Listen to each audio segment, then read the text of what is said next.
Hello friends, ఇక్కడ మేము డబ్బా షేప్లో కట్ చేసుకుని తర్వాతకి ఇలా హౌస్ షేప్లో ఇలా చేసుకున్న తర్వాత కింద ఇలా చిన్న చిన్నగా ఇలా ఫోల్డ్ చేసి మళ్ళీ తర్వాత ఇంకా దగ్గరికి అంతే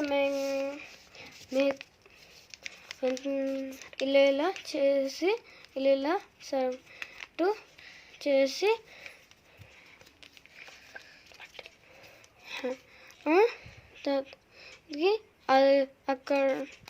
అక్కడ ఉన్న సందులోకి ఇది దూర్పాలి. అది టైట్గా ఉంటుంది కానీ మనం ప్రయత్నించాలి.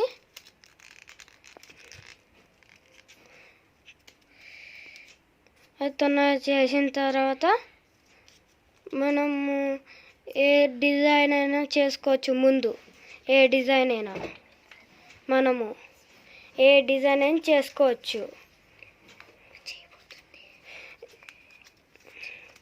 ఉల్టా కూడా చేసుకోవచ్చు మనం ఎంతైనా. డిజైన్స్ ఏమైనా ఫ్లవర్స్ ఇలా కూడా ముందు భాగంలో చేసుకోవచ్చు. ఇగో ఇలా విధంగా రెడ్ పెన్సిల్తో ఇలా చేసుకొని మీరు నచ్చినట్టయితే ఇలా చేసుకోవచ్చు.